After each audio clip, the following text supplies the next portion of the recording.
Hey mama, I'm going to say this with so much love. The way how you ate before baby, it's just not going to carry you through postpartum. And it's something that I had to learn the hard way. And so that's why I really wanted to take a minute to make this video.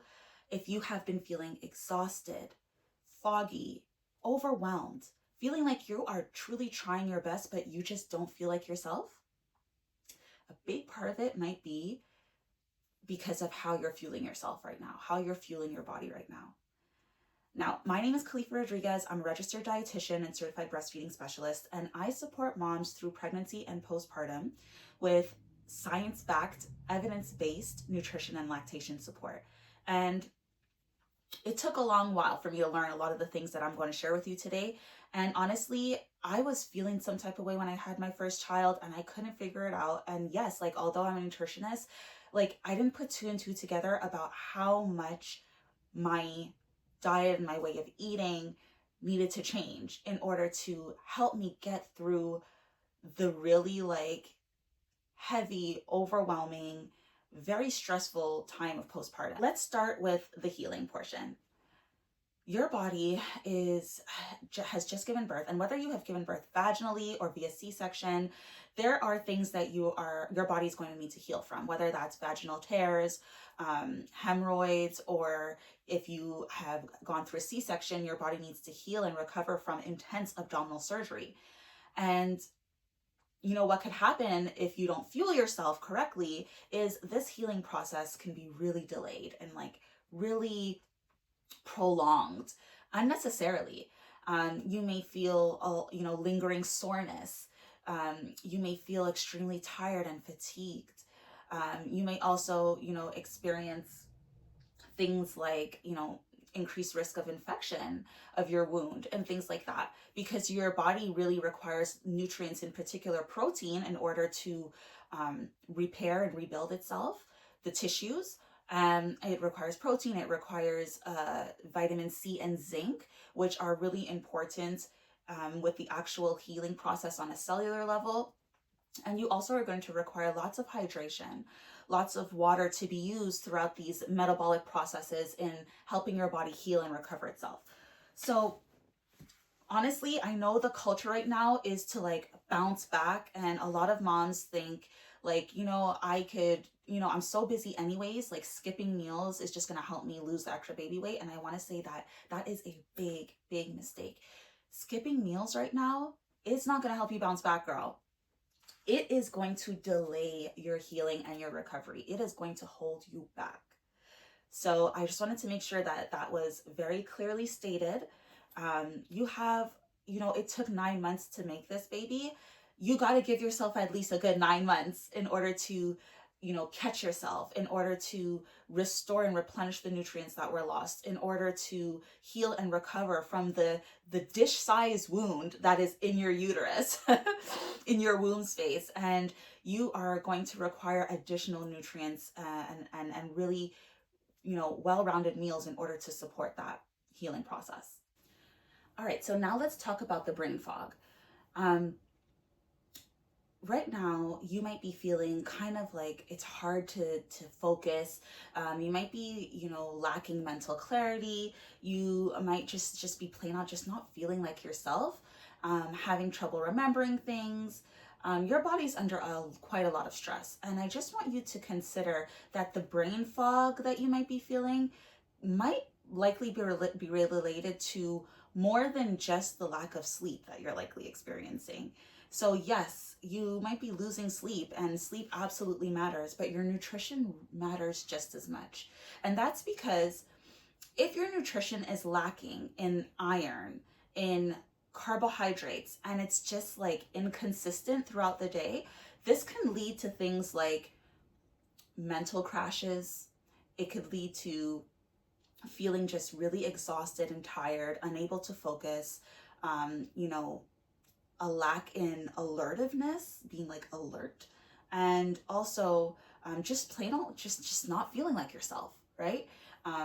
And so I just wanted to let you know that like your body is requiring a lot of iron in order to rebuild all the loss of blood that you experience throughout birth and delivery, as well as after birth, because you don't just stop bleeding once you have a baby. You go through a couple of days of bleeding afterwards. You call that blood loss lochia. And so your body is requiring lots of iron to rebuild blood. And this is often what leads to chronic fatigue in mothers, and they're not even aware of it. Their iron stores are just too low. And then also, if you are not having enough carbohydrates in your diet, you have to remember carbohydrates are your body's preferred source of fuel. It's what gives you that immediate energy. And so having really good complex carbohydrate sources, think whole grains, potatoes, sweet potatoes, quinoa, couscous, these are all really important carbohydrates that's going to help to really make sure that you have enough energy to sustain you. And also just making sure that you are eating consistently. I always suggest that you eat every 3 to 4 hours. If you go longer than that, you are going to experience all kinds of mental crashes, honestly. And also your blood sugar is going to be going up, it's going to be going down. It's like you're going to be having all these highs and lows, and unstable blood sugars is often very much related to mood swings, and it's all connected. So I want you to keep that in mind. So just a quick note on that, because this is something that I've heard countless moms talk about, and believe me, I did it myself. Coffee and snacks alone, it's not going to get you through this time. I'll never forget, I gave birth prematurely, and I would spend my days in the NICU just sitting by my daughter's incubator, the pod that they keep them in to keep them warm and to track all their vitals. And I would literally spend my days there, and I'll never forget, one of the nurses came in. She was very kind, so sweet, and she just lovingly asked me, hey, do you need a break? When last did you eat something? And for the life of me, I could not answer her. I quickly covered myself up, kind of felt kind of shame and guilt in that moment. And I was like, oh, no, I'm fine. I have my coffee, and I have some granola bars and some chips that my grandmother gave me. I have them in my purse. I'm snacking on that. I'm good. And she very lovingly nudged me to leave, go to the cafeteria and have something balanced.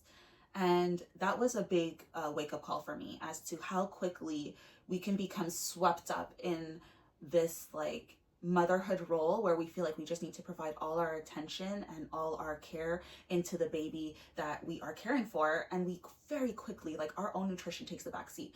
You'll rarely find a mother who forgets to feed her baby, but very often we forget to feed ourselves. And so I just want to let you know, the coffee and the snacks, living off that all day, it is not providing you with the actual nutrients that you need. Yes, it's going to give you some short-term energy, but it's going to be followed with the mental crashes, with the feelings of intense exhaustion. And so I just wanted to let you know that this is often a common culprit for why moms are struggling, right after they've given birth to baby. Please be careful and don't live off coffee and snacks alone. All right, now let's talk about digestion. So after you've given birth, you might have experienced some tearing. You maybe might have some hemorrhoids that you're dealing with. If you've had a C-section, you're in a lot of pain. Your C-section scar needs to heal, and it's really hard to move. You trust me. I remember when I had my C-section, I didn't even want to laugh. I didn't want to cough. I didn't want any pressure at all in my abdominal region. And so I want to talk about digestion, because your first bowel movement, it can be quite painful, and your nutrition can either make this better or worse. And so I don't want to be TMI, but listen, we're all moms here, and motherhood ain't glamorous. But I'll never forget when I had my C-section and I had to go to the bathroom, because they'll ask you, so I'm just holding my crystal, go to the bathroom and they'll ask you how are you feeling? Are you feeling okay? Do you feel like you need a stool softener or whatever? I was like, I'm going to try and see how it goes. Oh, girl, let me tell you, nothing can prepare you for that first bowel movement after you've given birth. And I've had a VBAC, so I knew what to do when I had my vaginal deliveries for my second and third. But man, with that C-section, I was scared. I was scared that I would have to bear down and like really effortfully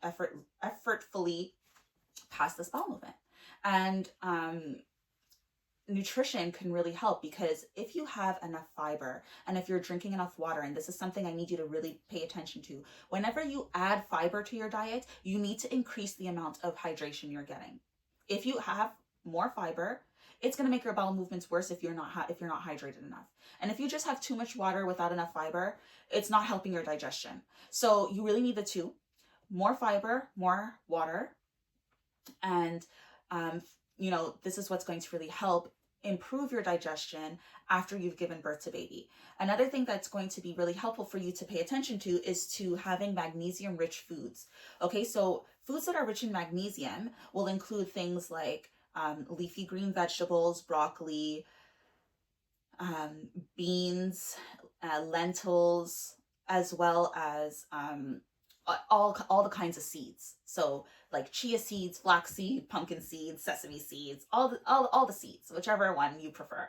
These are all going to provide rich sources of magnesium, which is going to really help with the digestion process. And so what's really fantastic is a lot of these foods that are rich in magnesium are also rich in fiber. So you could really kill two birds with one stone, for a lack of a better saying, and increase your fiber, boost your intake of magnesium, make sure you're having enough water, and this will really help to ease your digestion after you've given birth and in your postpartum period. Because postpartum period is a lot of the times when I tend to hear moms talking about how they're constipated all of a sudden. It has a lot to do with their nutrition. And so these are just ways that you could help support your digestion during this phase. And so when it comes to breastfeeding and nutrition, what happens is a lot of moms will actually undereat without even realizing it, and then start to have questions and concerns about low milk supply. And that's because you really require having enough calories, enough nutrients, enough hydration just to establish a good milk supply and maintain it. Let's get to the part that I'm really, really passionate about. If you've given birth to baby and you plan to breastfeed during your postpartum period, you are going to really, really need to focus and make changes to your nutrition. In particular, the main things that you really want to be paying attention to is, are you having enough calories? Are you drinking enough and hydrated enough? And are you providing yourself with enough nutrients? Because there's one thing to build and like establish a good milk supply, but then there's also the factor of the quality of your milk. Remember, your body is needing all these extra nutrients, not just calories, but nutrients, in order to support your baby with the highest, best form of nutrition. Now, it can't do this if you're not providing it with fuel. What's going to end up happening, because the body is so amazing, is it's going to suck those nutrients from you. It's going to try to scrape up whatever is left from your already nutrient depleted body, because we lose nutrients throughout pregnancy to support the growth of the baby. We lose more nutrients during the birth and delivery. And so we're already in a nutrient depleted state postpartum.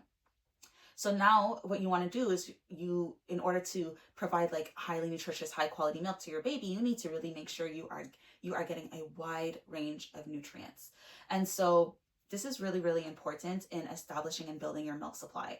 Now, I really go through the in and outs of foods that you should be eating more of, foods that you should avoid. What are some herbs that could stimulate and boost your milk supply? What are the herbs that actually can inhibit your milk supply? I have a whole course on that. It's called Energize and Nurture, a Nutrition Guide for Breastfeeding Mothers. And so if you are pregnant and planning to breastfeed, or if you've just given birth and you are questioning if you are struggling with your milk supply, it's a great course because it talks about how to modify your nutrition so that way you could have a speedier recovery after birth.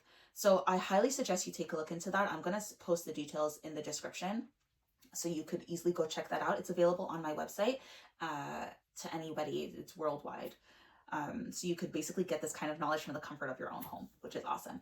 But I just want you to know that nutrition is going to be an ample part of your breastfeeding journey. So if you plan to breastfeed, or if you're breastfeeding, you might as well start to get into the headspace of thinking of what foods can you eat to support your body as it is working overtime to produce breast milk for your baby. So just to conclude on this video, your body is literally, it's healing. it is trying to replenish lost nutrients. Your body is recovering from after giving birth. Your body is literally trying to support yourself and likely producing milk to support baby. And it's doing all of this while running on minimal sleep. You're lucky if you're sleeping. I didn't sleep for like a long time. I didn't sleep for a long time after I gave birth, and none of my kids were good sleepers. So you're trying to do all this without the support of having sleep on your side. And so if your nutrition is unable to match that demand, you are going to get stuck in survival mode. And that's honestly not what motherhood is about. You really shouldn't be just surviving. You should be thriving in motherhood. And you absolutely can. With the right support, with the right tools, with the right knowledge, you can thrive. So I just hope that if you take anything away from this video, you understand that there really needs to be a shift in the way how you were eating. The way how your nutrition habits were getting you by before you had your baby is not going to cut it. And you need to be really understand that eating postpartum doesn't have to be perfection. You don't have to have these elaborate, balanced, like highly nutritious meals, although it is ideal. You just need to at least have, a good source of protein paired with a good carbohydrate to give yourself some energy, focusing on these brain supporting nutrients like omega-3s, iron to help keep your energy and your keep your energy levels up. Hope this was helpful. You are not meant to feel exhausted, tired, depleted, overwhelmed. And I didn't even touch on how nutrition can help to restore and balance your hormones, because I feel like that's a whole video in and of itself. But just know that now is not the time for skipping meals. Now is the time to be way more intentional about the way how you're eating and fueling your body. And if ever you feel like you need support, I do offer one-on-one nutrition consultations to residents in Quebec. I do them in person in my office or virtually. But if you are not a resident of Quebec and you'd still love to get my support, I really have a plethora of resources on my website that you can go and look at that really help to support pregnant and postpartum moms. And I truly encourage you to take a look at my online course. You could do it self-paced from the comfort of your own home, and it will really help you in your postpartum recovery and just give you like the basic foundations of what you can do with your nutrition to make sure that you are very well supported, and that if you are choosing to breastfeed, you can really establish and maintain a high milk supply. I wish you the best of luck, Mama.